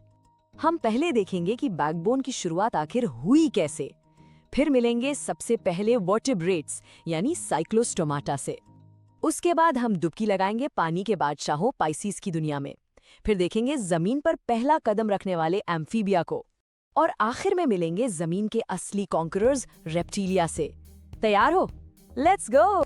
चलिए शुरू करते हैं हमारे पहले सेक्शन से। अगर आप फॉलो कर रहे हैं तो अपनी टेक्स्ट बुक का पेज 72 खोल लीजिए।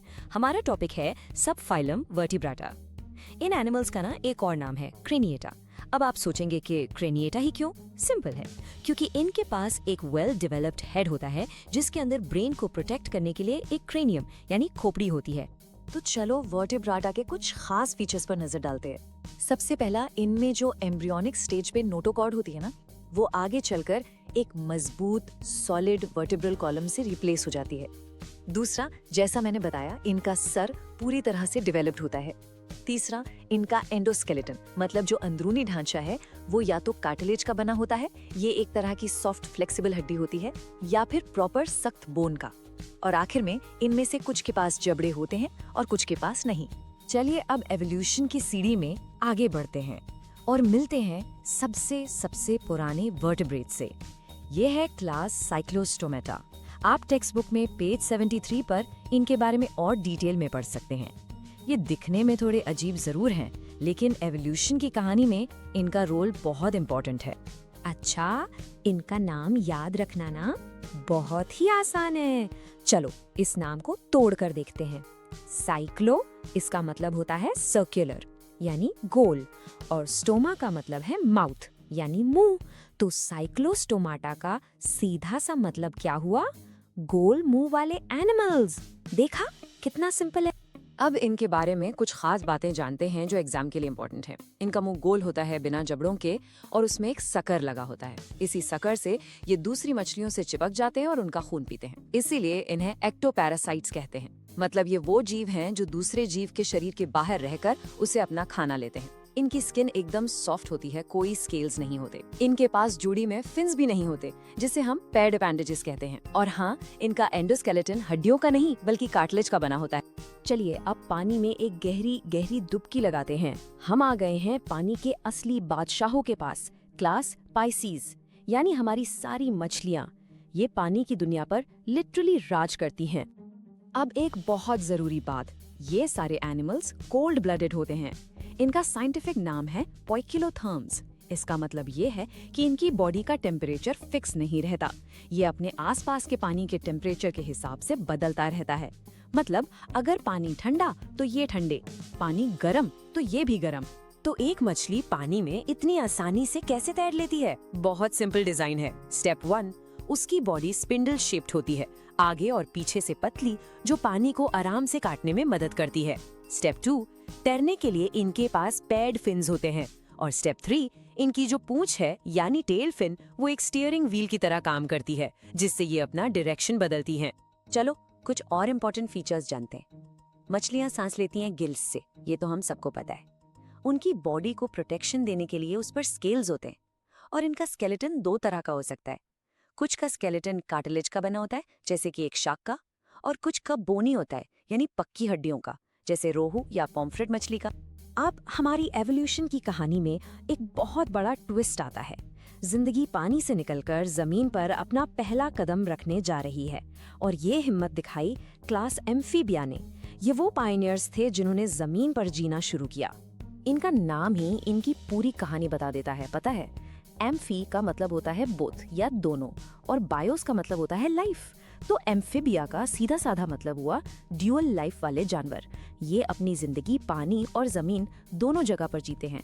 बेस्ट एग्जाम्पल मेंढक। इनके कुछ इंटरेस्टिंग फीचर्स देखते हैं। इनकी स्किन पर स्केल्स नहीं होते और वो हमेशा मॉइस्ट यानी नम रहती है। ऐसा इसलिए क्योंकि ये अपनी स्किन से भी सांस ले सकते हैं, जिसे क्यूटेनियस रेस्पिरेशन कहते हैं। Amazing right? इनके पास 2 जोड़ी पैर होते हैं, लेकिन इनकी उंगलियों पर क्लॉज यानी पंजे नहीं होते। इनके पास बाहर दिखने वाला कान नहीं होता, लेकिन एक टिम्पनम यानी कान का पर्दा जरूर होता है। और एक अजीब बात, इनमें गर्दन नहीं होती। और एक वाओ फैक्ट, जहां मछलियों का दिल 2 चेम्बर्ड होता है, इनका दिल 3 चेम्बर्ड होता है। और अब आते हैं हमारी कहानी के क्लाइमैक्स पर। ये हैं पहले true terrestrial animals, class reptilia. Evolution में ये वो पहले जानवर थे जिन्होंने जमीन पर क्रीपिंग मूवमेंट यानी रेंग कर चलना सीखा और जमीन को पूरी तरह से अपना घर बना लिया। देखो, ये टेबल एम्फिबिया और रेप्टिलिया के बीच के फर्क को समझने के लिए बहुत हेल्पफुल है। एम्फिबियंस की स्किन नम और बिना स्केल्स के होती है, राइट? जबकि रेप्टाइल्स की स्किन सूखी और स्केली होती है। एम्फिबियंस की उंगलियों में क्लॉज नहीं होते, पर रेप्टाइल्स में होते हैं। और सबसे बड़ा फर्क, एम्फिबियंस में गर्दन नहीं होती, जबकि रेप्टाइल्स में सिर और धड़ के बीच एक साफ गर्दन यानी नेक दिखती है। इनमें एक चीज पाइसीज और एम्फिबियंस जैसी ही है, ये भी कोल्ड ब्लडेड यानी पॉइक्लिथर्म्स होते हैं। इसका मतलब इन्हें भी अपने शरीर को गर्म रखने के लिए धूप या किसी गर्म चीज पर डिपेंड करना पड़ता है। इनके एग्जाम्पल्स तो हम सब जानते हैं, कछुआ यानी टॉर्टोइस, छिपकली यानी लिजर्ड और सांप यानी स्नेक। ये सभी क्लास रेप्टिलिया में आते हैं। तो आज हमने एक पूरी एवोल्यूशनरी जर्नी को कवर किया है। हमने पानी से शुरुआत की, पाइसेस, फिर पानी और जमीन के बीच के ब्रिज पर आए एम्फिबिया, और आखिर में जमीन पर रेंगने वालों रेप्टिलिया तक पहुँचे। कितनी कमाल की कहानी है ना ये एवोल्यूशन की। लेकिन एक सवाल अभी भी बाकी है। ये सारे जानवर, पाइसीज, एम्फिबिया और रेप्टिलिया, ये सब के सब कोल्ड ब्लडेड थे। उन्हें गर्मी के लिए बाहर के सोर्सेस पर डिपेंड करना पड़ता है। तो फिर ऐसे कौन से जानवर हैं जो अपनी बॉडी हीट खुद बना सकते हैं? इस सवाल का जवाब हम ढूंढेंगे अगले और आखिरी पार्ट में। हाँ, पार्ट 10 में हम मिलेंगे वार्म ब्लडेड एनिमल्स से। हम हवा में उड़ेंगे बर्ड्स यानी एव्स के साथ, और मिलेंगे सबसे एडवांस्ड ग्रुप यानी मैमल्स से। तो इस चैप्टर के ग्रैंड फिनाले के लिए जरूर जुड़िएगा। तब तक keep thinking and stay curious. तो कैसे हैं मेरे साइंस के शेरों शायरों? Welcome welcome welcome to the grand finale. Part 10 है ये, एनिमल किंगडम चैप्टर का आखिरी पड़ाव। जानते हो, पिछले 9 पार्ट्स में हमने कितने सारे एनिमल्स से दोस्ती की, फिश से, फ्रॉग से, स्नेक से। लेकिन उन सब में ना एक कॉमन प्रॉब्लम थी, एक कमजोरी। वो सब थे कोल्ड ब्लडेड, बेचारे मौसम के मोहताज। लेकिन आज पिक्चर बदलने वाली है, क्योंकि आज हम मिलेंगे उन चैंपियन से, उन बादशाहों से जिन्होंने इस रूल को तोड़ दिया। तो सीट की पेटी बांध लीजिए, क्योंकि आज की फाइट है cold blooded versus warm blooded.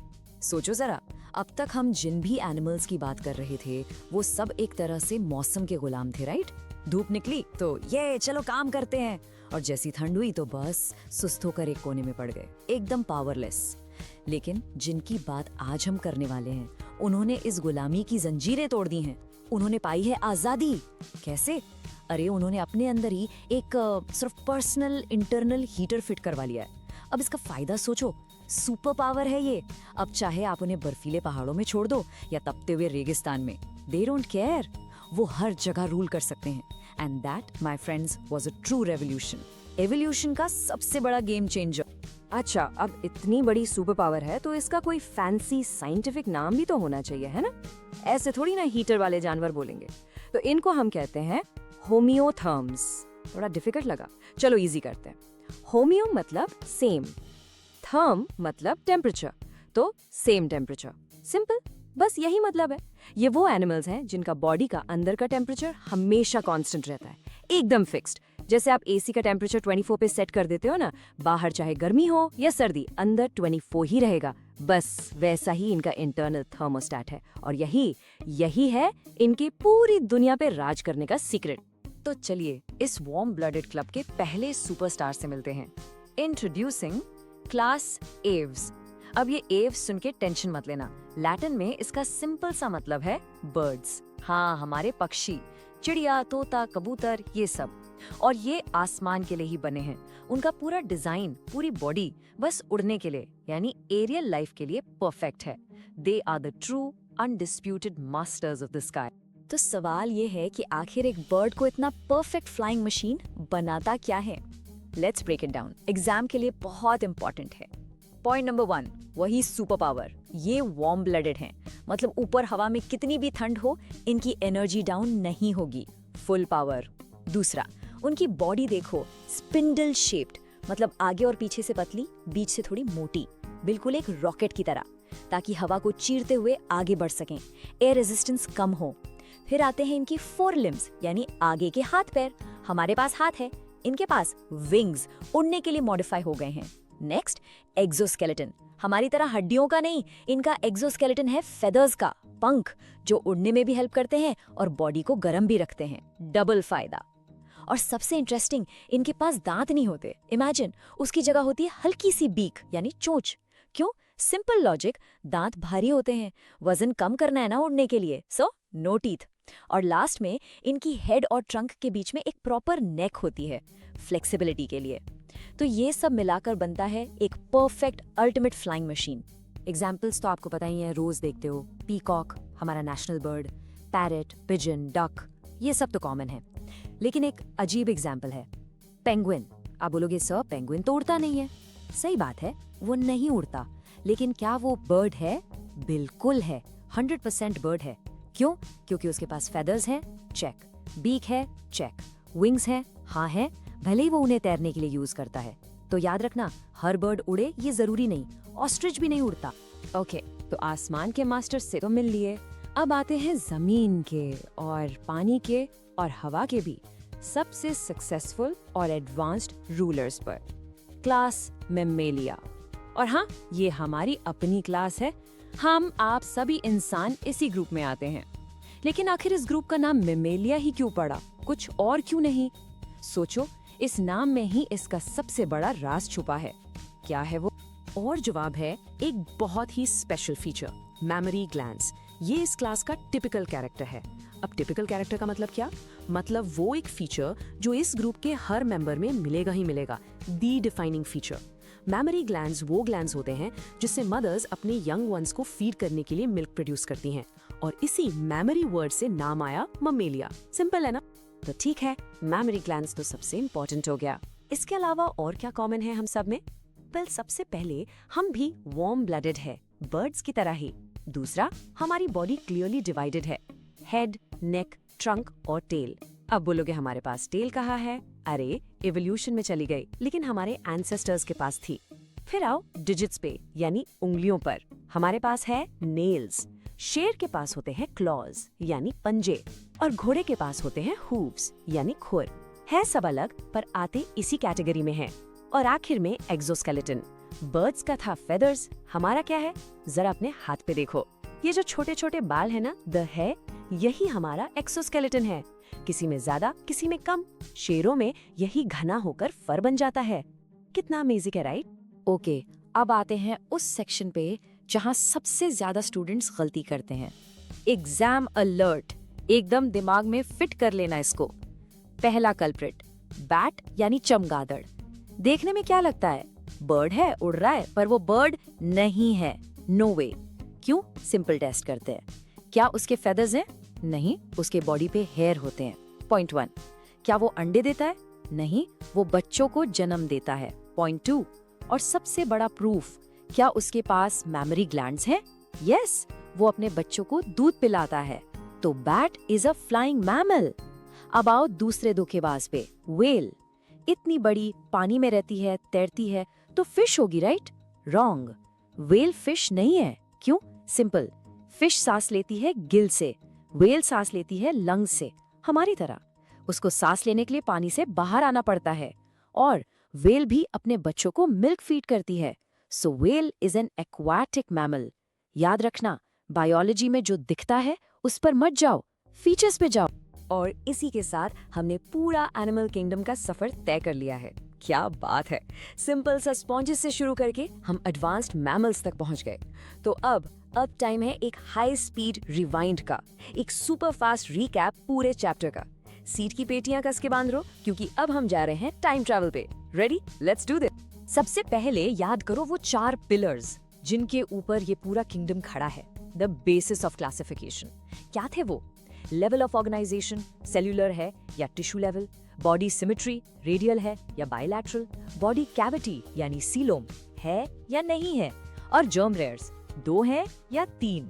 यही वो हमारा जीपीएस था जिसने हमें इस जंगल में रास्ता दिखाया। और फिर हमने किंगडम को 2 हिस्सों में बांटा। पहले आए नॉन कॉर्डेट्स, बेचारे जिनकी बैकबोन नहीं होती। चलो फटाफट नाम लेते हैं। पोरिफेरा, बॉडी में पोर्स, सीलेंटरेटा, टेंटिकल्स वाले, प्लैटीहेलमिंथीज, फ्लैटवर्म्स, एशेलमिंथीज, राउंडवर्म्स, एनालिडा, बॉडी में सेगमेंट्स। फिर आया सबसे बड़ा फाइलम आर्थ्रोपोडा, जॉइंटेड लेग्स वाले। उसके बाद मलास्का, सॉफ्ट बॉडी वाले, इकाइनोड्रोमाटा, स्पाइनी स्किन, और आखिर में इनका लीडर हेमीकॉर्डेटा, नॉन कॉर्डेट्स और कॉर्डेट्स के बीच का ब्रिज। और फिर आया एवोल्यूशन का मास्टर स्ट्रोक, कॉर्डेट्स, जिनके पास थी बैकबोन। इनकी स्टोरी तो एकदम फिल्मी है। सबसे पहले पानी के राजा पाइसीज यानी फिश, फिर आए वो जो दोनों जगह रहते थे, पानी और जमीन, एम्फीबिया। उनके बाद आए जमीन पर रेंगने वाले रेप्टिलिया, फिर आसमान पर कब्जा किया आवेज ने, और आखिर में आए द अल्टीमेट रूलर्स, ममेलिया। देखा, व्हाट अ जर्नी, पानी से जमीन, जमीन से हवा, कमाल। फ्यू, क्या रिकैप था। अब दिमाग में सब कुछ फ्रेश हो गया है, राइट? तो अब वक्त है फाइनल टेस्ट का, द फाइनल चैलेंज। चलो देखते हैं इस एनिमल किंगडम के जंगल में आप कितने बड़े एक्सपर्ट बन गए हो। रेडी हो? Here comes your first question. Okay, question number 1। सुनो, I have memory glands and I can fly, who am I? मेरे पास मेमोरी ग्लैंड्स हैं और मैं उड़ सकता हूँ, बताओ मैं कौन हूँ? सोचो सोचो, और जवाब है द बैट, चमगादड़। आई होप सबने सही गेस किया। याद है ना, फ्लाइंग मैमल। Excellent, awesome. चलो नेक्स्ट क्वेश्चन, ये थोड़ा टेक्निकल है। क्लास एव्स और क्लास ममेलिया, इन दोनों को आप सिर्फ एक्सोस्केलेटन के बेसिस पर कैसे डिफरेंशिएट करोगे? उनका एक्सोस्केलेटन किस चीज से बना है, अभी डिस्कस किया था हमने। और ये रहा आपका आंसर, एकदम सिंपल। क्लास एव्स का एक्सोस्केलेटन बना है फेदर्स से, पंखों से, और क्लास ममेलिया का एक्सोस्केलेटन बना है हेयर्स या फर से, बाल से। बस इतना सा डिफरेंस है, easy PG. Okay, last and final question, और ये सबसे ज्यादा इंपॉर्टेंट सवाल है। क्लास ममेलिया का टिपिकल कैरेक्टर क्या है? वो एक फीचर जो इस पूरी क्लास को डिफाइन करता है। और इसका जवाब तो अब तक सबको रट गया होगा। The answer is the presence of memory glands. ये वर्ड मत भूलना, यही वो सुपर पावर है जो मैमल्स को मैमल बनाती है। Well done. तो इसी के साथ a big congratulations to all of you. आपने एनिमल किंगडम का पूरा चैप्टर सक्सेसफुली कॉन्कर कर लिया है, जीत लिया है। सिंपल से स्पंज से लेकर कॉम्प्लेक्स इंसानों तक अब आप सबको जानते हो। You are now an expert, so give yourself a pat on the back. बहुत बढ़िया काम साइंस स्क्वाड। तो ठीक है, आपने उन सब एनिमल्स को मास्टर कर लिया जो हमें अपनी आंखों से दिखते हैं, द विजिबल वर्ल्ड। लेकिन एक पूरी दुनिया ऐसी भी है जो इनविजिबल है, एक ऐसी दुनिया जो हमारे आसपास है, हमारे अंदर है, पर हम उसे देख नहीं सकते। द वर्ल्ड ऑफ माइक्रोब्स, जहाँ छोटे छोटे बैक्टीरिया और वायरस राज करते हैं। क्या आप उस अनोखी अनदेखी दुनिया को एक्सप्लोर करने के लिए तैयार हैं? नेक्स्ट चैप्टर में पता चलेगा। तब तक के लिए पढ़ते रहो एंड स्टे क्यूरियस।